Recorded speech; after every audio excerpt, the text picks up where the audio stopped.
नमस्कार। दोपहर समाचार में आपका स्वागत है।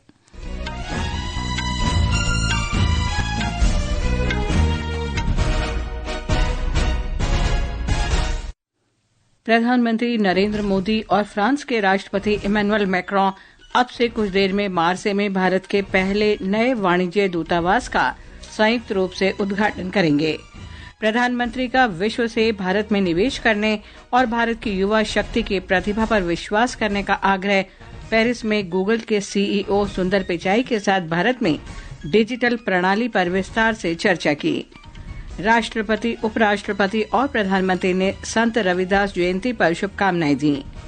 माघ पूर्णिमा के अवसर पर 1,59,00,000 से अधिक श्रद्धालुओं ने पवित्र डुबकी लगाई। चीन के किंगदाओ में Bharat badminton Asia mix team championship के क्वार्टर फाइनल में पहुंचा। भारत और इंग्लैंड के बीच 3 एकदिवसीय अंतर्राष्ट्रीय क्रिकेट मैचों की श्रृंखला का अंतिम मुकाबला अहमदाबाद में खेला जा रहा है। दोपहर समाचार के साथ मैं लवलीन निगम। प्रधानमंत्री नरेंद्र मोदी और फ्रांस के राष्ट्रपति इमैनुअल मैक्रों अब से कुछ देर बाद मार्से में भारत के पहले नए वाणिज्य दूतावास का संयुक्त रूप से उद्घाटन करेंगे। प्रधानमंत्री ने सोशल मीडिया पोस्ट में कहा कि इस यात्रा से भारत और फ्रांस के बीच संबंध और प्रगाढ़ होंगे। उन्होंने कहा कि भारतीय वाणिज्य दूतावास दोनों देशों के लोगों के आपसी संबंध और मजबूत करेगा। प्रधानमंत्री मोदी ने 2023 में अपनी फ्रांस यात्रा के दौरान वाणिज्य दूतावास स्थापित करने की घोषणा की थी। मुंबई और मार्से इस कॉरिडोर के 2 सिरे होंगे और इससे वैश्विक व्यापार और संपर्क में बढ़ोतरी होगी। फ्रांस में भारतीय राजदूत संजीव कुमार सिंगला ने मार्से में भारत के नए वाणिज्य दूतावास के उद्घाटन को भारत मध्य पूर्व यूरोप आर्थिक गलियारे की रूपरेखा में महत्वपूर्ण कदम बताया। आकाशवाणी समाचार से विशेष बातचीत में श्री सिंगला ने कहा कि दूतावास मार्से में बड़ी संख्या में भारतीय प्रवासियों के लिए वाणिज्य दूत संबंधी सेवाओं को बढ़ाएगा और क्षेत्र में भारत की रणनीतिक उपस्थिति को मजबूत करेगा। ये कॉन्सुलेट जो है दक्षिण फ्रांस को सर्व करेगा। वहाँ तकरीबन हमारे 12,000 लोग हैं। काफी मेजर इंडस्ट्रीज हैं वहाँ, जैसे एरोस्पेस है, केमिकल्स हैं, हेल्थ और बायोटेक्नोलॉजी के एरियाज हैं। और इसके अलावा जैसे आप जानते हैं मार्से फ्रांस का दूसरा सबसे बड़ा शहर है और मेडिटेरेनियन का बड़ा मेजर पोर्ट है। श्री मोदी और श्री मैक्रों अंतर्राष्ट्रीय थर्मो न्यूक्लियर एक्सपेरिमेंटल रिएक्टर का भी दौरा करेंगे। ये एक बहुराष्ट्रीय पहल है जिसका उद्देश्य वैश्विक लाभ के लिए परमाणु ऊर्जा का उपयोग करना है। दोनों नेता मजारगुएस युद्ध स्मारक में प्रथम और द्वितीय विश्व युद्ध में प्राणों की आहुति देने वाले भारतीय सैनिकों को श्रद्धांजलि देंगे। इससे पहले प्रधानमंत्री मोदी पेरिस में उच्च स्तरीय कार्यक्रमों के बाद फ्रांस के राष्ट्रपति इमैनुअल मैक्रों के साथ मार्से पहुंचे। प्रधानमंत्री के मार्से पहुंचने पर वहां के भारतीय समुदाय ने प्रधानमंत्री का उत्साह और गर्मजोशी से स्वागत किया।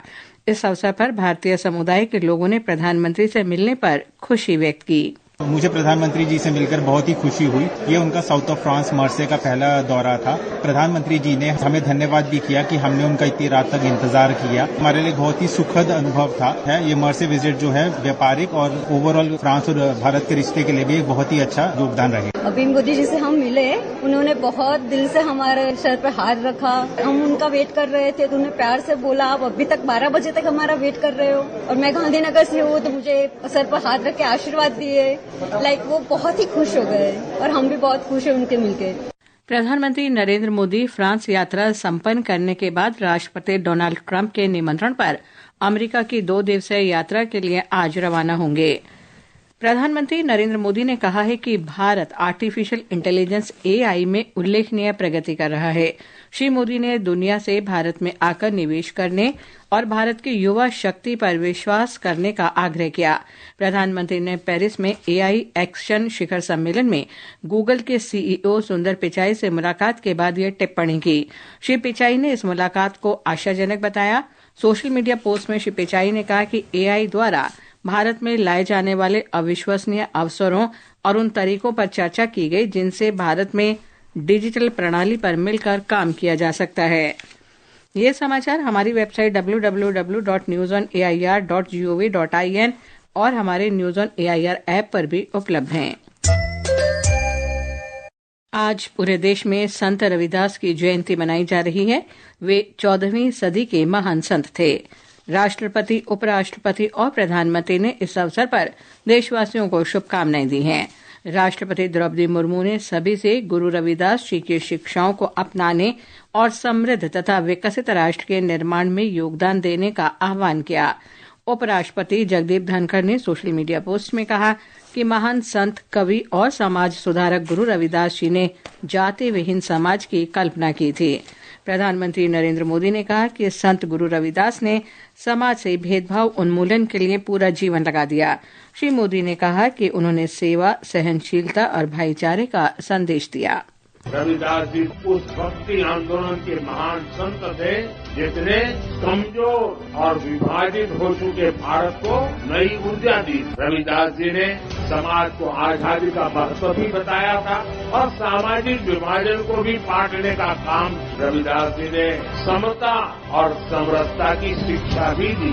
मैं देश और दुनिया भर के सभी श्रद्धालुओं को संत रविदास जी की जन्म जयंती और माघी पूर्णिमा की हार्दिक बधाई देता हूं। जय गुरु रविदास।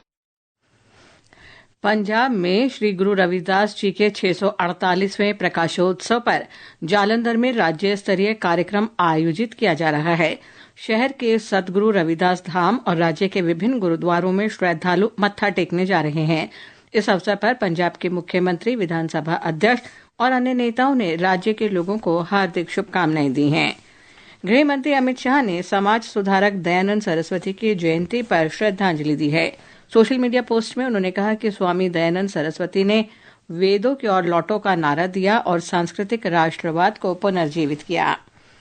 पेट्रोलियम और प्राकृतिक गैस मंत्री हरदीप सिंह पुरी ने कहा है कि वैश्विक ऊर्जा खपत में भारत की हिस्सेदारी 2050 तक लगभग दोगुनी होने की उम्मीद है।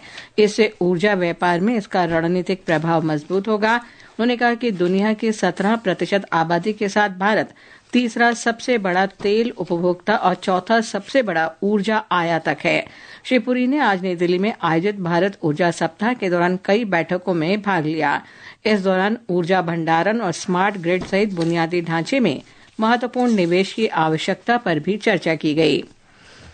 आज ग्रेटर नोएडा के भारत एक्सपो मार्ट में भारत का सबसे बड़ा वैश्विक टेक्सटाइल महोत्सव भारत टेक्स 2025 शुरू हो गया है। कपड़ा मंत्री गिरिराज सिंह ने इस प्रदर्शनी का उद्घाटन किया। उद्घाटन समारोह को संबोधित करते हुए कपड़ा मंत्री गिरिराज सिंह ने कहा कि प्रधानमंत्री नरेंद्र मोदी के नेतृत्व में भारत टेक्स समारोह में 6000 से अधिक विदेशी खरीदारों ने भाग लिया। और अब खबरें महाकुंभ से।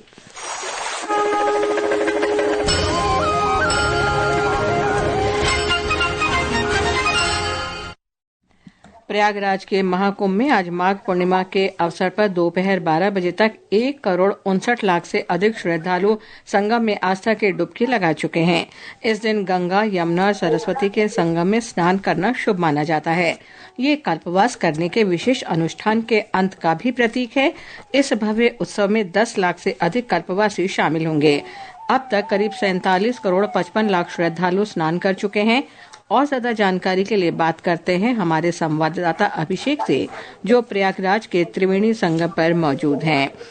जी अभिषेक, माघ पूर्णिमा के अवसर पर श्रद्धालुओं के बीच कैसा उत्साह है? जी लवलीन, माघ पूर्णिमा के अवसर पर श्रद्धालु बड़ी संख्या में महाकुंभ के पवित्र त्रिवेणी संगम में डुबकी लगाने के लिए पहुंच रहे हैं। हर घंटे के साथ भीड़ बढ़ती जा रही है। उसके साथ ही जो श्रद्धालु डुबकी लगा चुके हैं वो अपने गंतव्य की ओर आगे बढ़ रहे हैं। तो ये एक ऐसा लग रहा है कि एक प्रवाह बह रहा है जिसमें धार्मिक रीतियों को अपनाते हुए लोग पवित्र संगम में डुबकियां लगा रहे हैं। अभिषेक, महाकुंभ में सुरक्षा के कैसे इंतजाम हैं? महाकुंभ में सुरक्षा के लिए पुलिस, एनडीआरएफ, एसडीआरएफ के साथ आर्मी के जवान तैनात हैं, जो श्रद्धालुओं की सुरक्षा के साथ साथ उनकी सुविधा के लिए भी मौजूद हैं। और इसके साथ ही ICCC 2750 कैमरों के साथ उन पर श्रद्धालुओं की पर निगरानी बनाए हुए है। इसके साथ ही ड्रोन का इस्तेमाल भी किया जा रहा है जिससे श्रद्धालु की सुरक्षा पुख्ता की जाए। और मैं आपको बता दूं, प्रशासन द्वारा एक सराहनीय कदम ये है कि हेलीकॉप्टर से पुष्प वर्षा की जा रही है और उसके साथ ही जो स्थानीय लोग हैं प्रयागराज के, वो श्रद्धालुओं की मदद के लिए आगे आ रहे हैं और उन्हें भोजन पानी के साथ ही एक स्थान से दूसरे स्थान के लिए सुविधा प्रदान कर रहे हैं। धन्यवाद अभिषेक इस जानकारी के लिए। विश्व का सबसे बड़ा धार्मिक आयोजन महाकुंभ मेला 13 जनवरी को शुरू हुआ था। यहां दुनिया भर से श्रद्धालु पहुंच रहे हैं।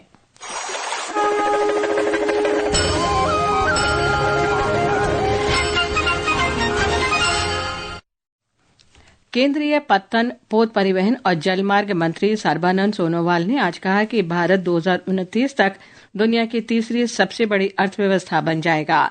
अगरतला में केंद्रीय बजट 2025-26 पर एक संवाददाता सम्मेलन में श्री सोनोवाल ने कहा कि प्रधानमंत्री नरेंद्र मोदी के नेतृत्व में सरकार की नीतियों और कार्यक्रमों ने देश में लोगों के सामाजिक आर्थिक स्तर को ऊपर उठाया है। जम्मू कश्मीर में नियंत्रण रेखा के पास आईईडी विस्फोट में शहीद हुए 2 जवानों में सेना का एक कैप्टन भी शामिल था।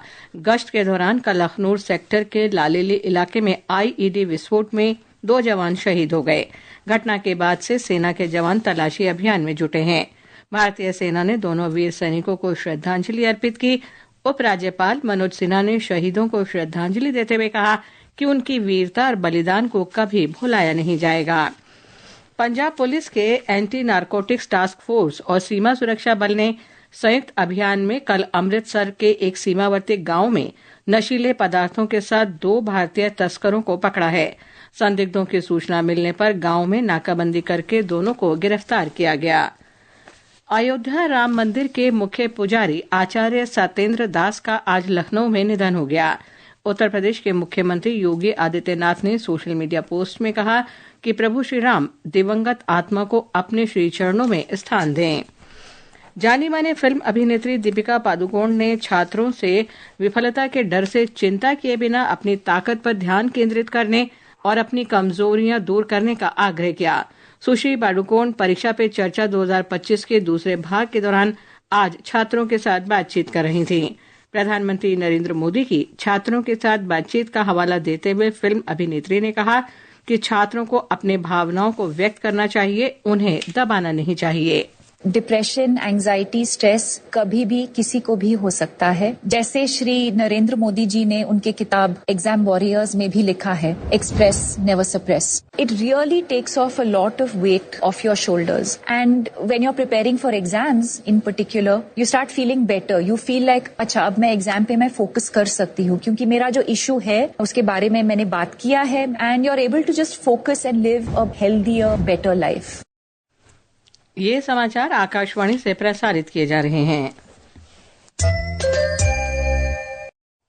भारत और इंग्लैंड के बीच 3 एकदिवसीय अंतर्राष्ट्रीय क्रिकेट मैचों की श्रृंखला का अंतिम मुकाबला आज अहमदाबाद में खेला जा रहा है। इंग्लैंड ने टॉस जीतकर पहले गेंदबाजी का फैसला किया है। ताजा समाचार मिलने तक भारत ने 11 ओवर में 1 विकेट पर 62 रन बनाए।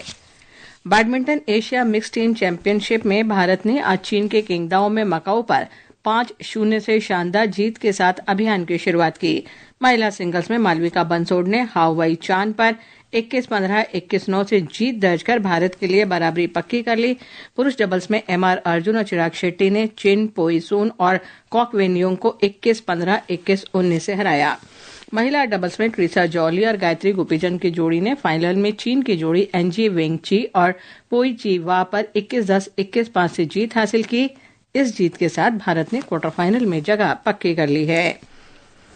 प्रधानमंत्री नरेंद्र मोदी ने फिटनेस को बढ़ावा देने के लिए ओलंपिक स्वर्ण पदक विजेता नीरज चोपड़ा के प्रयासों की सराहना की है। सोशल मीडिया पोस्ट में उन्होंने स्वस्थ जीवन शैली बनाए रखने पर जोर दिया। अंत में मुख्य समाचार एक बार फिर। प्रधानमंत्री नरेंद्र मोदी और फ्रांस के राष्ट्रपति इमैनुअल मैक्रों अब से कुछ देर में मार्से में भारत के पहले नए वाणिज्य दूतावास का संयुक्त रूप से उद्घाटन करेंगे। प्रधानमंत्री का विश्व से भारत में निवेश करने और भारत की युवा शक्ति की प्रतिभा पर विश्वास करने का आग्रह। पेरिस में गूगल के सीईओ सुंदर पिचाई के साथ भारत में डिजिटल प्रणाली पर विस्तार से चर्चा की। राष्ट्रपति, उपराष्ट्रपति और प्रधानमंत्री ने संत रविदास जयंती पर शुभकामनाएं दी। माघ पूर्णिमा के अवसर पर 1,59,00,000 से अधिक श्रद्धालुओं ने पवित्र डुबकी लगाई। चीन के किंगदाओ में Bharat badminton Asia mix team championship के क्वार्टर फाइनल में पहुंचा। इसके साथ ही दोपहर समाचार का ये अंक समाप्त हुआ। नमस्कार।